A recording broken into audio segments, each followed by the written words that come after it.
Bună lume și bun venit la un nou episod. Astăzi vom continua cu seria de Minecraft cu casa lui Granny, dar numai că am mai lucrat eu pe aici off camera. Stați un pic să fac și o zi. Stați un pic. Cumva mi-a dat crash. Revenim imediat. Ok, gata. Day. Așa. Casa lui Granny e gata făcută. Granny are o problemă cu ușa. Că am pus-o și pe Granny aici. Dar nu știu unde s-a dus. Și să vă arăt și eu. Aici am făcut camera. Știți că în Granny când vă duceți este o cameră. O canapea și un televizor. Bine, dar n-aveam televizorul ăla vechi, așa că am pus Dita mai TV-ul. Ok, acum știu că nu e ceva jos. N-are aici așa, dar v-am zis, facem un episod de celelalte. V-am zis că o facem cum vrem noi din... A, uitați-o pe Granny. Granny, ce mai faci? Știu că n-arată fix ca Granny, dar asta e. Pe aici ieșim afară.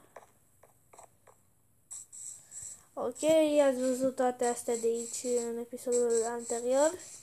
În al treilea episod, da, ăsta e al patrulea. Ok, de ce nu am venit pe acolo? Da, în fine, nu mai contează. Aici e baia. Ok. Haideți să vă mai arăt. Subsolul. Uitați, poza cu Granny. Și acum coborăm la mașină. Mașina e super cringe, amuzantă. Să nu ziceți nimic, să nu râdeți. E super amuzantă. Asta. Asta e mașina. Știu, e ciudată, știu. Aici sunt glanțe de shotgun. Aici e sauna lui Granny. Dar de ce ne-am pus și eu scaune?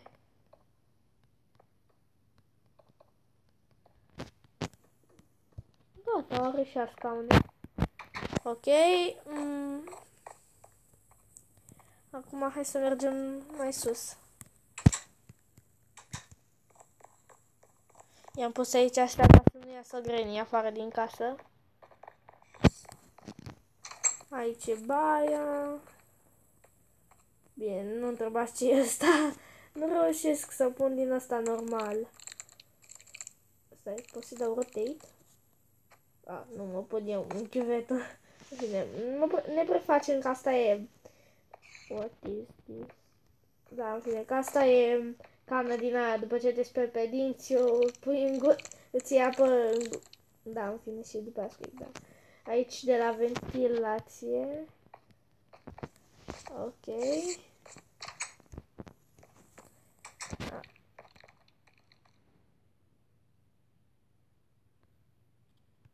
Da, în fine. Aici camera principală. Aici în dulap. Te duci și te ascunzi și aici ca să vezi. Știți că mai e și o masă, dar vaza nu pot să iau. Sau ia stați un pic. Ia stați un pic.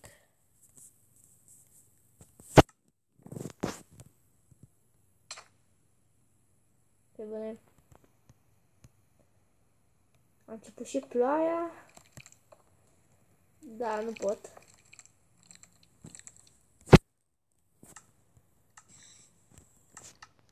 Da, nu pot să pun vază.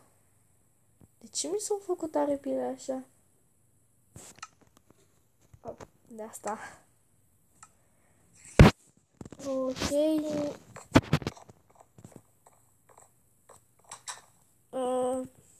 Eu credeam că e ușa deschisă. Stai, dar dacă o deschid ușa... Nu, credeam că vine și aici. Da. Acum următoarea cameră, asta e pur și simplu o cameră obișnuită. Acum hai să urcăm sus. Aici un rip, aici manechinul și aici trebuie să trecem pe pod sau picăm și noi. Faceți-vă că e mai în jos foarte mult. Aici închisoarea aia de la Granny. Aici patul lui Slendrina. Suntem și noi în pat. În fine. Ok.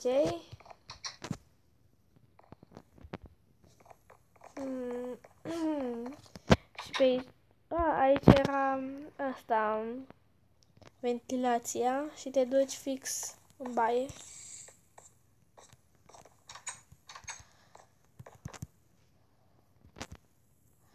Da, nu întrebați de asta. Ok, v-am arătat și ventilația, acolo duce spre Slendrina, acestul ăsta e să te ascunzi din el, dar că nu poți, că așa e, așa. Da, stați un pic să-mi dau telefonul pe mut. Gata, am revenit. Hai să urcăm și noi pe scări la Paianjen. Aici shotgun. Și aici mergem în check. Prefaceți-vă că Paianjen nu e acolo. Și așa să nu ne vadă. Chiar este acolo. Punem carnea. Țuc, gata, am pus carnea. Acum s-a dus Paianjen, nu ne prefacem. Țuc, am luat ce ne trebuie și acum fugi. Dar chiar stă unde trebuie. S-a dus la carne. Acum, în momentul, țuc. Ui.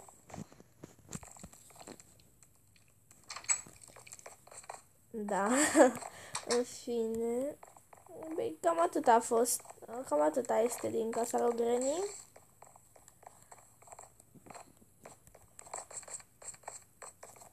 Ok.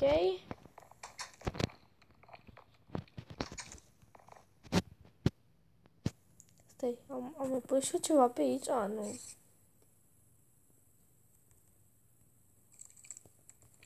Ok, și asta e tot.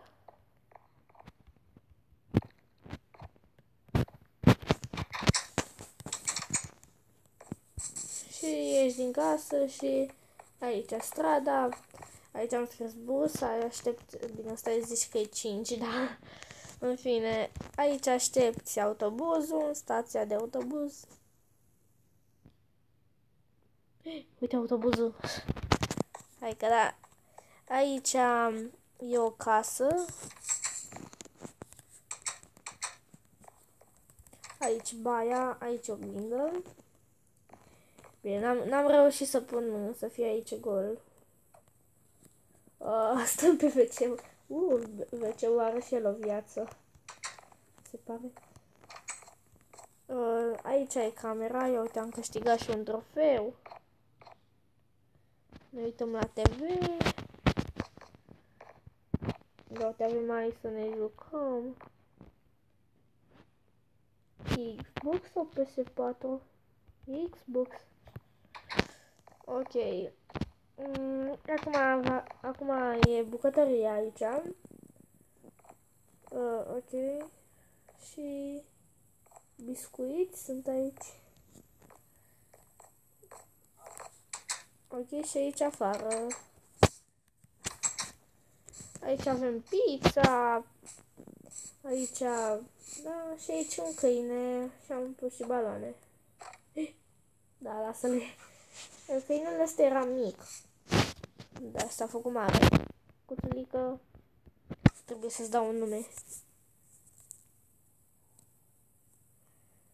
Îi voi da numele cățelului meu. Da, nu găsesc ăla de dat nume.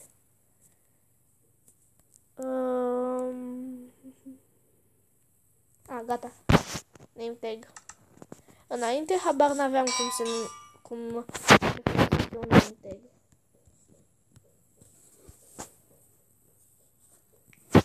Ok.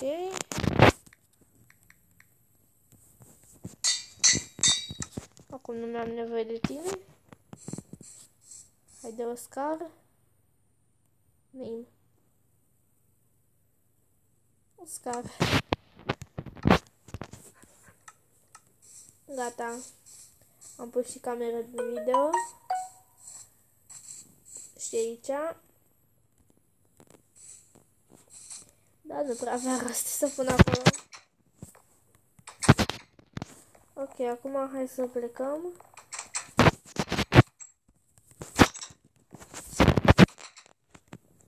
Așa, acum mergem la asta unde, la sala de jocuri. Vedeți că am scris și aici game.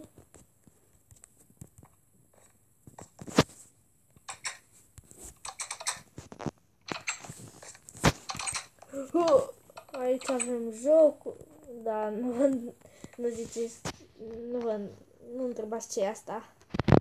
De fapt e asta. Da, bine. Avem mai jocuri, aici poți câștiga o căpățână, un pluș.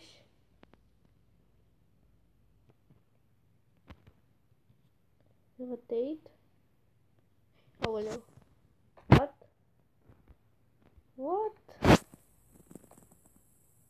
Hai că da.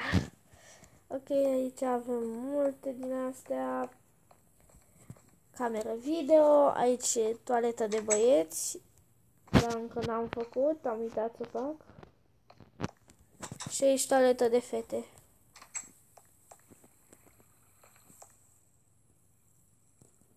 Se aude apă. O să vedeți voi de unde se aude. Mai întâi facem toaleta băieților.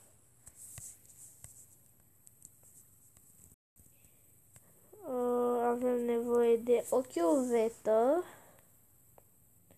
și de WC-ul, da, uite-l.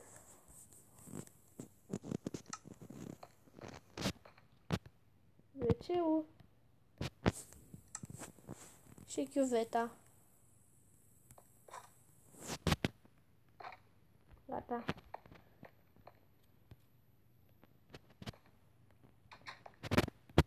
Acum la fete, la fel. WC-ul.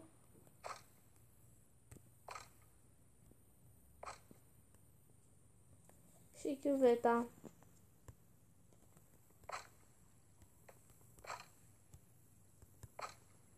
Așa arate. Gata. Arată cât de cât ok. Acolo. Am făcut. Deci, sala de jocuri e gata. Acum avem aici un parc. Și pot să pun și fântână din Nether Dragon. Din Ender, scute. Aici e o dronă. Chiar zboară și se poate mișca singură. Pentru că o pusesem aici. Și a doua zi când am intrat am văzut aici. Are cameră de filmat. Aici am pus șezlonguri să te relaxezi. Aici am nisipul unde se joacă copiii. Aici astea. Luptă între zombălăi, fotbal. Ok. Și aici am pus și topogan. Aoleu, sărace copii care se dau un topogan. Vine așa fix cu fundul, așa se dă, uitați-vă și voi, așa e acolo. Aici avem leagăn. Ce leagăn, nici măcar nu se mișcă. Da, în fine. Ok, ăsta, când îl pui din Ender, din Ender, sper că zic bine, ăla unde e lavă peste tot, e o fântână din obsidian și cred că era din obsidian și lavă era în loc de apă. Ok, acum hai să vă arăt casa aia cu apă. E extrem de mică. Uitați-vă. Merg pe pod. Am făcut-o pentru că am vrut să pun podul. Am căzut în apă. Așa, și asta e toată casa. Nu e mare lucru. Și dacă pici aici și ești pe survival, nu mai ai ce să faci. Sau? Ba da. Ia că mai ai.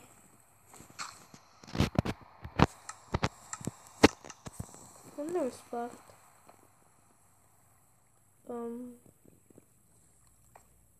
Am spart ceva, dar nu știu unde. Acolo.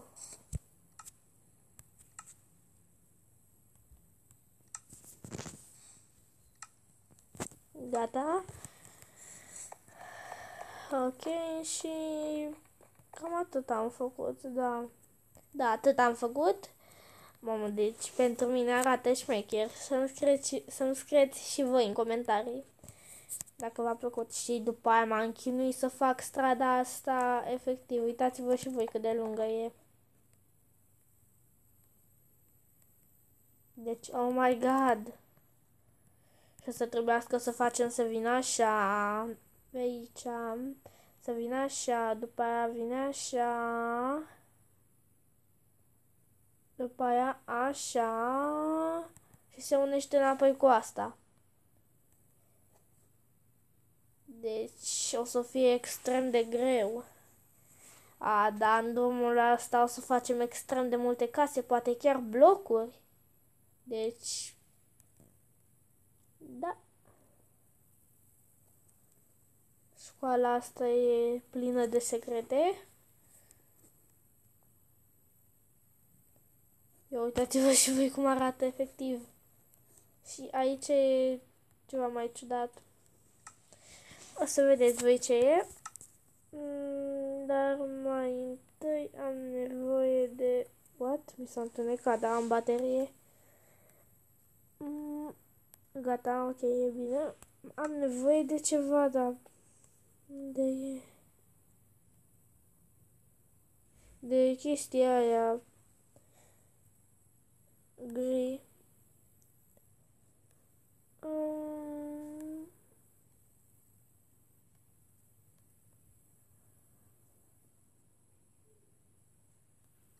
Dar nu o găsesc, efectiv. Nici nu știu cum să se numească, Doamne. Nici nu știu cum se numește.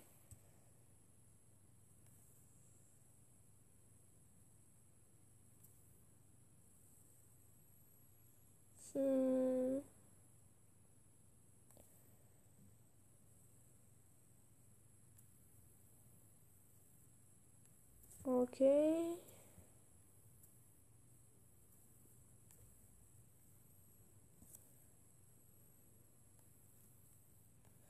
Hai, frate, unde e?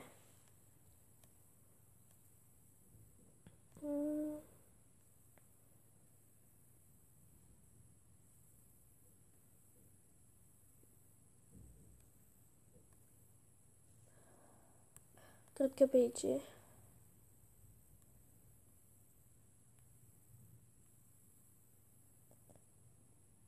Dar unde, frate, e? Unde?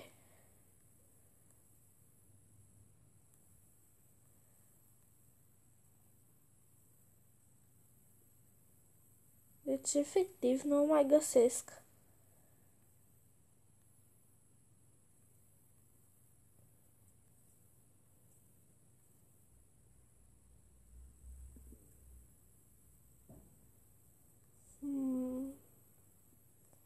E pe aici.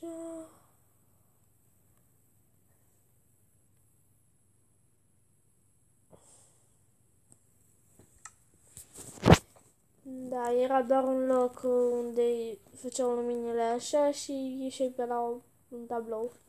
Sau, ia uitați cum putem să facem.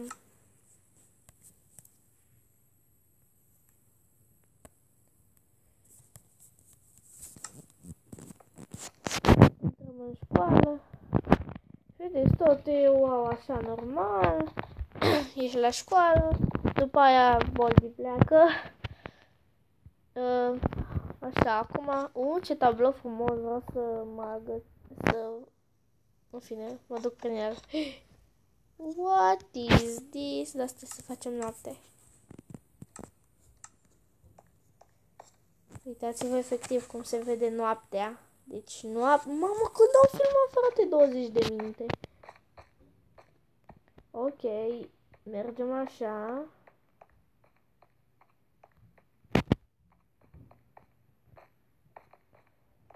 Și ieșim prin alt tablou. Asta e tot.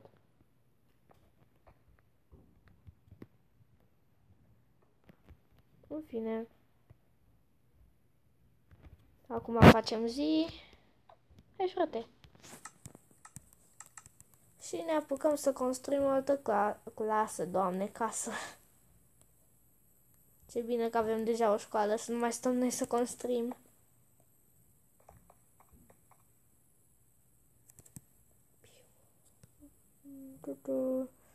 Hai să mergem aici.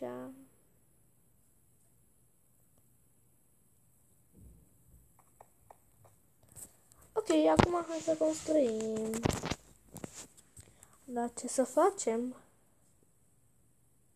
Revin cu materialele. Bine, facem o plajă.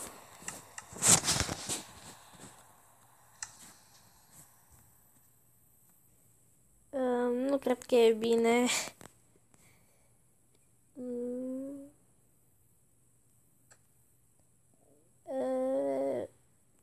Ok, mai bine ne dăm pe survival și facem asta.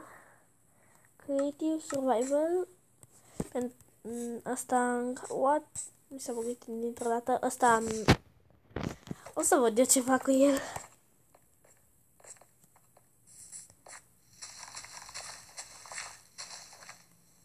Da, mult mai ușor.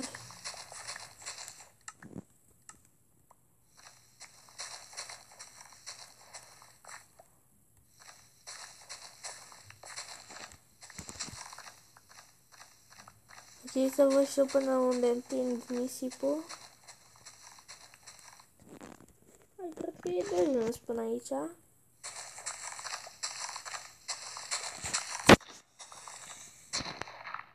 Sau hai până aici.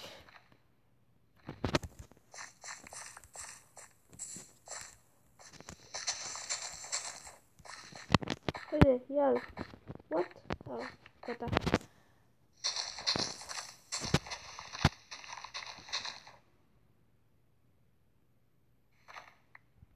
Ok. Mi se pare că se auzise ceva.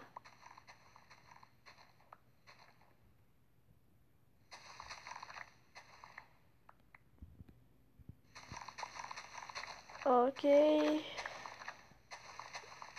30 de minute filmăm. Sau nu știi, mai filmăm încă 30 de minute. Păi cam vreo oră se face. Nici chiar o oră, dar vreo 40 de minute, cam așa. Sau chiar 50. Nu, dar chiar ne descurcăm mai bine așa decât pe creativ. E mai ușor.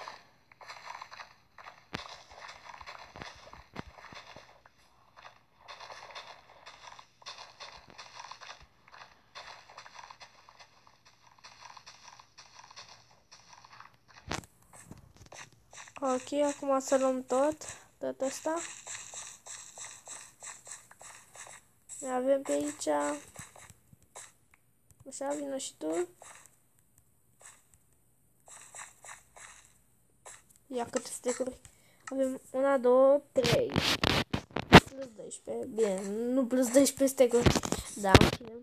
Acum o să punem nisip.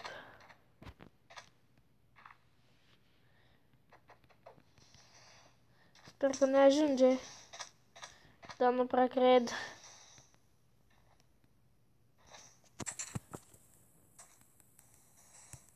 Ok, hai să... Deci chiar sper că o să ne ajungă nisipul ăsta. Nu ne ajunge.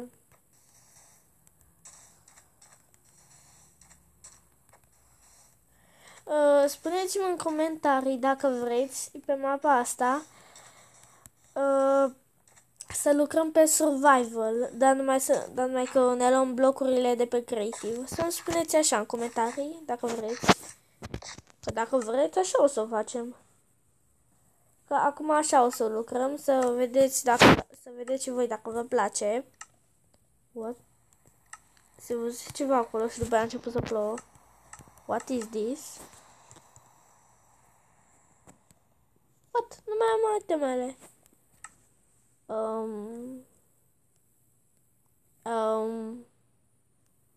Revin. Ok, am revenit. Acum cred că o să ne ajungă nisipul. Uitați-vă cât mai avem în inventar. Deci, sigur ne ajunge. Ar fi culmea să ne ajungă, adică, what is this? Ok.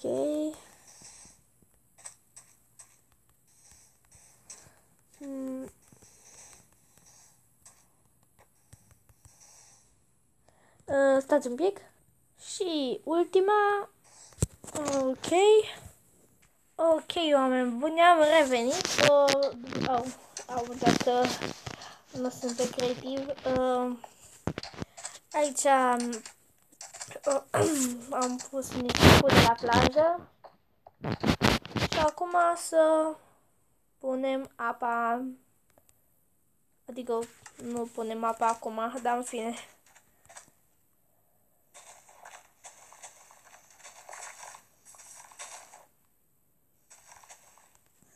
Și acum mai săpăm o dată în jos. Ca să punem aici nisip.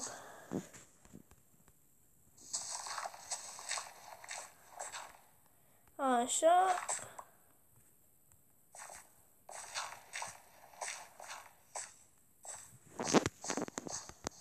Ok.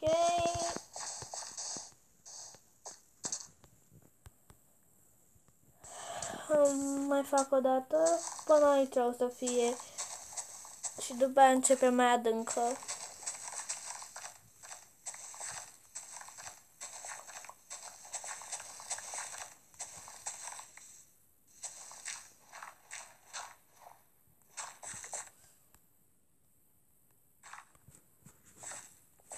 Ok.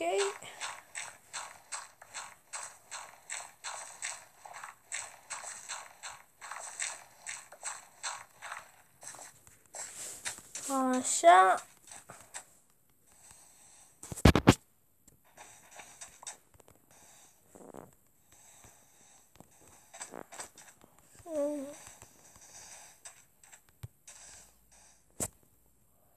Ok, să sparg și astea.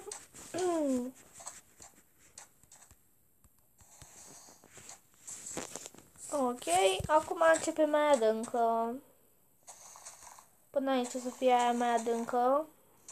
Și după aia începe și mai adâncă și după aia gata.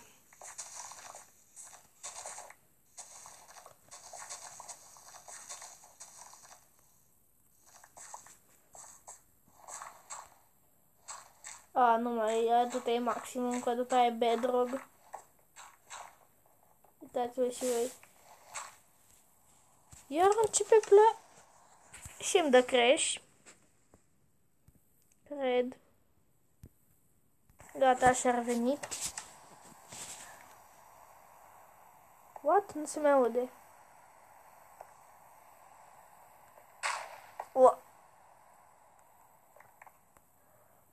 Da. Hai că am înțeles și eu dacă mai e și ceva.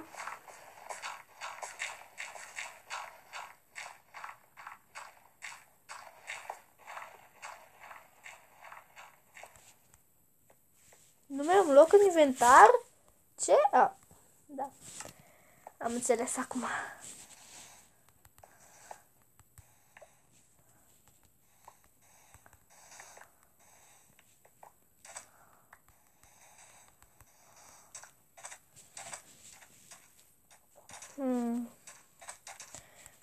Mai bine o să facem până aici plaja. Adică apa.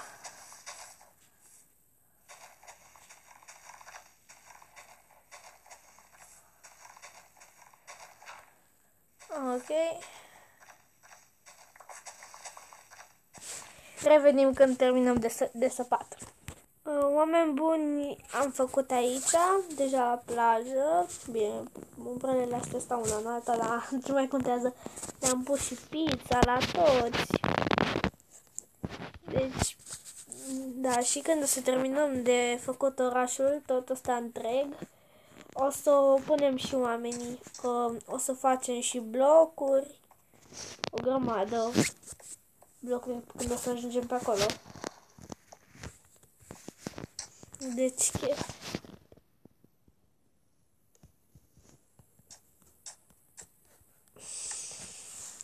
să-mi spuneți în comentarii dacă vă place plaja, cum am făcut-o. Da, mai întâi să pun umbrela.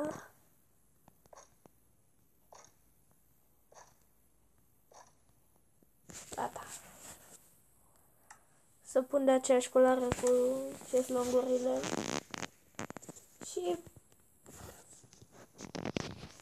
cam acesta a fost cu episodul de astăzi. Ne revedem data viitoare. Pa, pa!